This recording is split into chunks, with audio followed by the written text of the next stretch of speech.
Inilah rumah susun City Garden di Jakarta Barat. Tapi di sini ada masalah.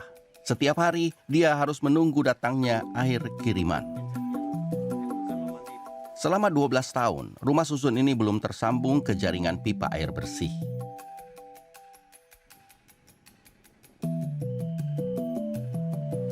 Sampai bertahun-tahun airnya gitu-gitu terus kan. Nah, semua warga ngerasa berat. Sehari-hari, penghuni rumah susun membeli air galon atau mendatangkan truk tangki air dengan harga Rp300.000 per orang setiap bulan.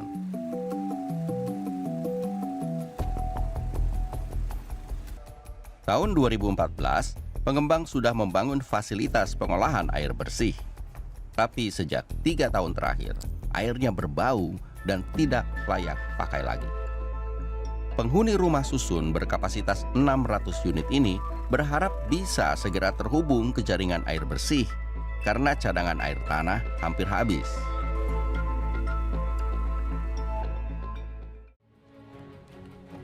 Sudah 2 bulan terakhir, warga Dusun Bungur, Kecamatan Bungkal, Ponorogo, Jawa Timur mengalami krisis air bersih akibat kekeringan. Warga terpaksa mengambil air dari satu-satunya sumur yang ada di hutan berjarak sekitar 500 meter dari dusun. Mereka juga harus mengantri bergiliran menimba air dari sumur karena banyak warga yang datang untuk mengambil air. Air dari sumur ini hanya cukup digunakan untuk kebutuhan minum dan memasak. Sementara untuk kebutuhan mandi dan cuci, warga harus mengambil air dari sungai di desa tetangga yang berjarak lebih dari 2 km. Nggih kirang langkungen pun kalih bulan niku. Sudah 2 bulan. Nggih. Ini Pun nak di kalih bulan. ambil airnya ngantri nggak? Niki anu Mas nggih nek senggang ngaten niki anu mendet gek mengke genti tiang lintune mendet ngoten. Ngambil airnya di mana, Pak? Ya nunggu di sini Mas, seadanya. Kadang ya ada yang ke hutan sana, sekitar 2 kiloan gitu. Jalan kaki. Ya jalan kaki. Mencukupi nggak air ini untuk keluarga dan warga, Pak? Ya masih kurang Mas. Masih di Jawa Timur, puluhan warga Desa Wonorejo, Desa Wonokromo, Kabupaten Lamongan, Jawa Timur menyerbu bantuan air bersih pada Senin siang. Mereka berebut mengambil air yang dituang dalam penampungan yang terbuat dari terpal. Menurut warga, krisis air bersih sudah terjadi sejak 3 bulan terakhir. Telaga penampungan air andalan warga setempat juga sudah mengering. 3 bulan, Pak. 3 bulan? Ya. Bu, selama ini menggunakan air apa? Air telaga. Telaga? Terus sekarang gimana air telaganya? Sudah habis, Pak. Terus sekarang gimana? Dapat bantuan. Bantuan ya? Ya. Ini nanti dibuat apa ini? Buat masak, buat mandi, buat cuci, buat sembarang, Pak. Berdasarkan data BPBD Kabupaten Lamongan, sebanyak 14 desa mengalami krisis air bersih. Tim Liputan CNN Indonesia. Saya Isan, pemilik warung makan di kota kecil. Saya ingin cerita sedikit. Saya sering menggunakan air untuk berbagai kehidupan di warung saya gitu. Di sini saya menggunakan air untuk memasak nasi, menyeduh teh, mencuci piring, ataupun memberikan minum air putih untuk pelanggan saya. Namun air di tempat saya itu bau gitu. Warnanya memang jernih, tapi baunya menyengat gitu, seperti bau got kotor ataupun besi berkarat. Di sini menjadi masalah karena saya kemana-mana tuh harus mencari air bersih gitu, dan itu membuat usaha saya tuh juga sedikit bermasalah gitu, karena pernah dapat komplain dari pelanggan, Mas, kok airnya bau? Saya berpikir ya tidak ada cara lain untuk membeli. Saya berpikir tidak ada cara lain sehingga saya akhirnya membeli air kemasan gitu. Makanya di sini saya merasa hal itu membuat pengeluaran menjadi bengkak. Ini merupakan salah satu contoh dari masalah air bersih yang kita hadapi di mana-mana. Selanjutnya, fenomena ini juga bukan cuma soal air bau. Kita juga sering boros tanpa sadar, dan juga kita masih sering membuang-buang air.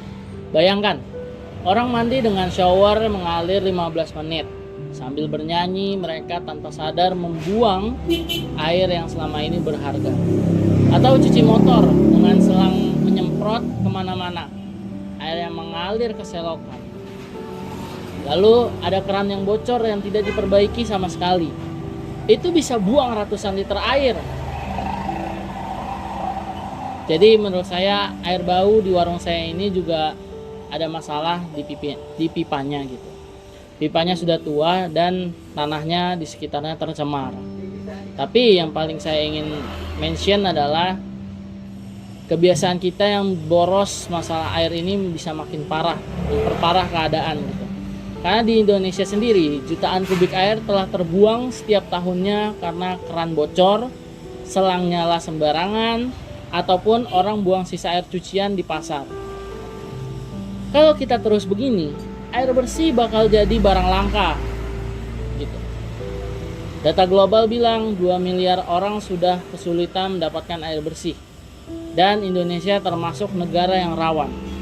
Apalagi dengan kemarau yang panjang. Air jernih yang bau ini mengingatkan saya, kita harus hargai setiap tetes air yang ada. Sebelum usaha kecil seperti warung saya ini hidup, kita tuh sudah hidup dengan air gitu, guys.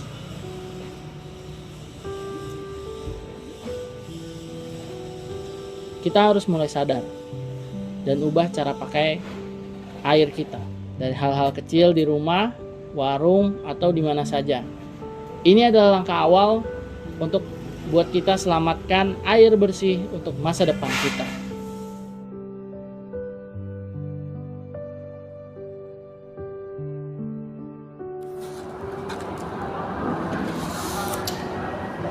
Saya Afzal. Saya merupakan seorang guru sekolah dasar di pinggiran kota ini. Di sekolah kami, air bersih sering mati, terutama pada musim kemarau. Keran kering berhari-hari, anak-anak haus, toilet jadi kotor, dan pelajaran terganggu. Saya suruh mereka bawa air dari rumah, namun tidak banyak keluarga yang mendapatkan akses yang sama. Bayangkan, anak-anak belajar sambil haus, itu rasanya berat bagi saya sebagai seorang guru. Masalah air habis ini muncul karena dua hal, yaitu pemborosan dan juga infrastruktur yang buruk. Di kota, orang cuci piring dengan keran air mengalir terus, atau mereka menyiram tanaman di siang hari bolong. Airnya menguap sebelum dapat menyerap ke tanah. Air buangan ini yang seharusnya bisa dipakai sekolah kami. Bahkan mesin cuci yang dipakai buat sedikit baju, tapi airnya penuh. Kebiasaan begini bikin air yang sudah terbatas makin habis.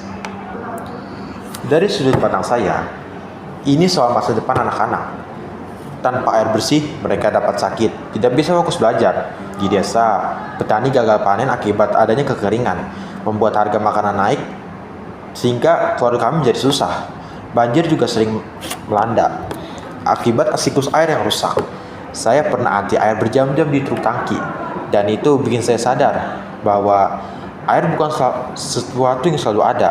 Data bilang 2 miliar orang di dunia mengalami kekurangan air bersih.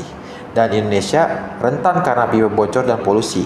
Kita sering lupa betapa berharganya air sampai keran mati seperti di sekolah ini. Kita harus buka mata. Ini masalah bersama untuk anak dan juga keluarga kita di masa depan. Saya yakin jika kita bertindak dari sekarang, kita dapat berubah.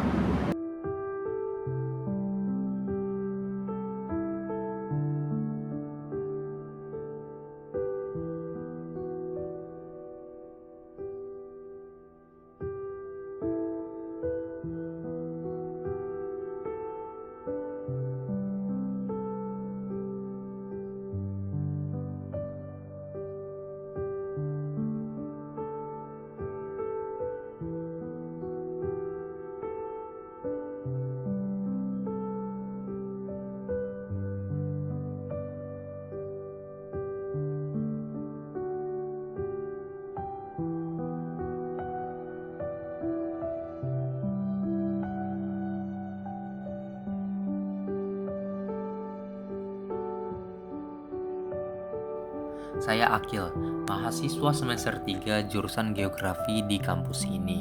Air di asrama atau proyek lapangan saya sering kotor, penuh lumpur dan sampah.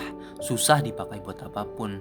Pernah tugas kelompok saya terganggu karena air tercemar dan itu bikin saya hampir drop. Tapi sebagai mahasiswa, saya percaya kita bisa atasi masalah air bau, ketiadaan air, atau air kotor ini kalau kita mulai bertindak dengan bijak. Kesimpulannya, solusi ada di tangan kita, mulai dari hal kecil. Perbaiki keran bocor di rumah atau asrama. 1 tetes per detik bisa buang 10.000 liter air setahun.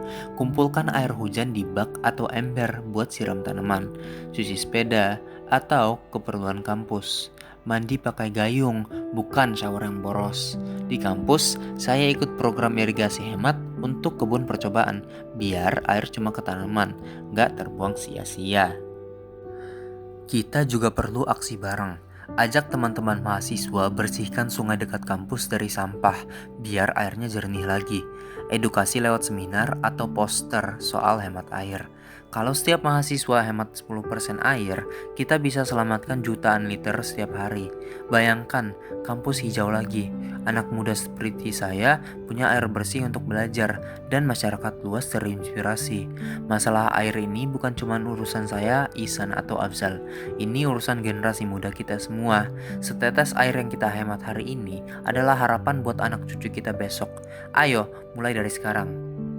Air adalah anugerah terbesar. Bersama, kita jaga supaya tetap mengalir untuk generasi mendatang. Ayo, bertindak sekarang.